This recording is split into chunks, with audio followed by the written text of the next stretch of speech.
Ano na po nangyari dyan sa bubong mo? Ano pong nangyari dyan? Bubong. Natanggal? Natanggal po ni Uwan. Tanggal ni Uwan po. Ito may hagdan si Mama Susan dito. Yan, may mga kahoy na yan. Nilagyan na kahapon ni Papa Leonardo ng kahoy. Lagyan na ito. Kaso talagang malakas. Malakas na talaga. Yan po. Inaayos na ni Mama Susan kasi dito sa loob. Yung gitna lang po yata, yung angkob. Nasa gitna ang nagtukal. Talagang grabe ang lakas ay. Ayan oh. Ito po mga kalingap. Ito yung kusina dito. Dito kami nagluluto nila Labi Daniela, nila Ate Grace. Kasi hindi pa tapos doon. Kaya dito kami naluto kahapon habang nagluluto ng pansit canton at kakatapos lang magsaing. Biglang lumakas. Ano, habang nagbibideo tayo dito sa may puno, kita-kita natin yung lakas ng hangin at nabungkal yung nasa taas. Ano, yung mga angkob ni Mama Susan. Andito sila kahapon, sila Ate Grace dito, yung mga anak niya, tapos si Ken andito kahapon. Kaya naglipat sila dito dali-dali sa kabilang bahay. At sila Labi Daniela po, nauna na kami doon nung Sabado pa lang po, naglipat na kami pati yung mga gamit doon sa isang kwarto. Kaso nabungkal din, grabe po talaga yung lakas ng hangin. Yan oh, kahit may mga pagibat na, ano, nilagay na ng mga bakal, may mga tali na po. Pero talagang grabe. Ito nga pong kubo oh, mga trapal na kubo, nabungkal din po. Giba-giba na. Ayun oh, inaayos ni Mama Susan yung bubong. Ayun po, grabe pa rin po. Umaga na po kahit tapos na yung bagyo. Kaya ito tamang linis muna dito. Si Ate Grace nagwawalis-walis. Ano, si Labi Daniela nag-aayos din po dun sa kabila. Nagkakape yung mga mga bata, nagagatas, nag-aalmusal. Ayan po. Ito yung saging, sayang. Sayang po yung saging mga kalingap. Bumagsak na siya dito sa may puno. Ay, dito sa may balon pala. Ayan o. Itong puno ng saging. Ayun si Labi. Ayan o. Nagwawalis po. At si Papa Leonardo inaayos din dito sa may taniman niya. Sa taniman nila. Grabe po kasi ang pinsala na naiwan po itong bagyong Uwan. Ayan po mga kalingap. Ayan o. Naayos yung natiklap. Nagkaturuklap na po yung bubong. Kaya ito, marami din po mga kahoy ang nakakaralat po sa kalsada. Yan o, hindi makakapasok yung mga sasakyan. Inaayos pa nila yung mga kahoy. Ito po si Labi naglilinis dito. Ano, nasa loob siya nito ang kwarto. Anong nangyari kahapon, Labi? Gising ka noon? Ano, si Labi Daniela nagwawalis. Anong nangyari nung pagtiklap? Nagluluto kami noon ay.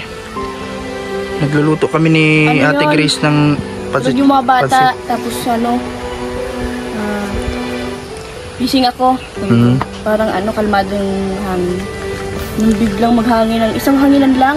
Parang ang bilis, wala pa segundo. Grabe. Tuklap agad yung ano. Tuklap agad. Di, anong ginawa nyo? Naglipat na agad kayo sa kabila? Oo, grabe taranta ko. Tinatawag talaga kita. Nandun kami nila Ate Grace. Nagluluto ng almusalan. Kala ko ay tulog mismo dun sa ano. Buti na lang at talagang malakas yung bagyo kasi kahit may pagibat na siyang bakal, may mga tali na, natiklap pa rin. Kahit may mga pagibat, talagang grabe ito yung bagyong ano. Malakas. Naranasan kong sobrang, hindi naman sobrang lakas, talagang malakas yung hangin niya. Malakas yung hangin. Wala naman mga ulan. Hindi masyadong maulan at parang ambon lang ngayon. Hangin, sobrang ang hangin, ano? So, tingnan mo nga ito, natumba na lahat itong mga tanim dito, bungkal pati ugat bungkal. Grabe talaga yung lakas. Grabe po. Yung mga tanim dito. Naglilinis kami dito para pagdating nila Kuya Bal pa nagbisita dito, malinis na. Yan. Ito po yung update dito mga kalinga po. Sayang yung mga puno ng saging natumba na po dito sa taniman. Yan po. Mabuti po at andyan na yung haring araw. Andyan na, sumisikat na ulit. Yan. Grabe po ang mga nangyari. Kumusta po sa inyo? Yan. Dito pa lang po yan sa lugar dito sa San Jose Basud. Hindi ko pa po alam yung update din sa ibang lugar dito sa Camarines Norte. Kasi dito po sa lugar po, sa Daet, marami din po mga natumbang poste ng kuryente. Kaya hanggang ngayon, wala pa rin pong kuryente, mga kalingap. Kaya hindi ko alam kung ilang araw babalik ang kuryente. Kaya ito, habang may load, may load pa at may charge pa yung cellphone at paubos na din yung power bank. Ito, nag-upload tayo, nag-update kasi baka ilang araw tayong hindi makapag-upload nito mga kalingap. Kaya ito, habang hindi pa shutdown yung lahat ng cellphone natin. Yan po, grabe oh, pati yung mga saging. Yan, sayang yung talong oh, nakasurvive yung talong, Ate Grace. Abuti pa itong talong, nabali lang, pero yung bunga niya nandyan pa rin. Ano, matibay yung ano ni Ate Grace. Ayun po, inaayos po yung mga natiklap na angkob ng bubong dito. Dito po, mga anahaw yan, Ate Grace. Ano, anahaw na yan, binubong dyan, mga anahaw. Ito, natikal na yung trapal dito, mga trapal na naka-cover po dito sa kubo. Ayan po, may mga nyug, ay buko. Basta nyug yata ito, ay buko. Ano, nalaglag na po. Galing po yan dyan sa puno na yan, na kalingap. Ano, tiklap na po doon sa loob. At dito. At ito yung babuyan, mga kalingap. Yan na po. Sa inyo po mga kalingap, ano po ang update? Comment lang po sa comment section ng live na ating videos, sa ating mga upload. Comment nyo lang po yan dyan. Thank you po sa inyong lahat, sa inyo pong pangungumusta. Ano, ito, okay naman po kami ngayon. Mabuti at wala na po yung bagyo, tapos na. Pero grabe po ang naiwang pinsala nito. Yan po, kahit na may mga tali na po yan at may mga pagibat ay talagang hinahangin po. Sobrang lakas kasi nagsignal number 5 po dito sa Camarines Norte, mga kalingap. Ayun, yung mga bahay dito talagang kanya-kanyang ayos sila ngayon ng mga paligid nila, mga kalingap. Ito yung taniman dito. Yan po, na nabagsakan din po ng mga tanim na saging, mga kalingap. Ito yung gate dito, nasira na din dahil sa lakas ng hangin, mga kalingap. And thank you po sa panunood sa ating mga vlogs, mga kalingap. Maraming salamat po sa inyong lahat. Ingat po kayo palagi at sana po kahit na ganito ang ating mga pinagdaanan ngayon ay manatiling pa rin tayo positibo sa buhay, lalo na po at nalalapit na ang Pasko. Ito ay pagsubok lang po sa ating buhay na malalagpasan din po natin, mga kalingap. Maraming salamat po sa inyo pong mga panalangin at inyo pong mga magagandang komento. Yan, ingat po kayo mga kalingap at kami po mag-aayos na kami dito. Yung mga pwedeng ayusin, yung mga kalat na lilinisin, mga naiwang pinsala.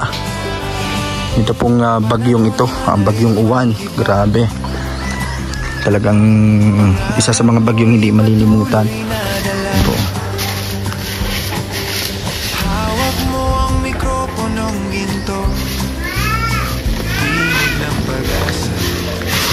Talagang nabungkal na yung yung yero po sa gitna. Pero may mga pagibat na po yan nilagay dyan, mga pagibat. At lalo na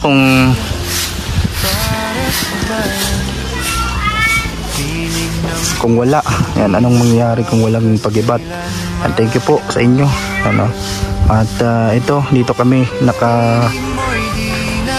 nakasilong nito pong may bagyo, kaya salamat din po at kahit paano ay meron kaming nalikasan. Salamat po sa pabahay ni Kuya Val.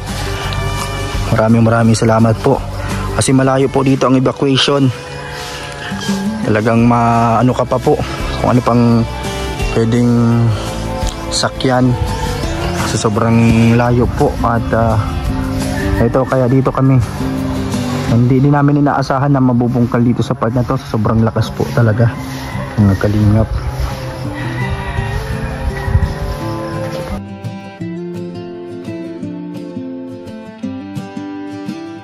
Noong ay boses mo ang aming gabay, sa radyo'y bituin sa dilim ng buhay.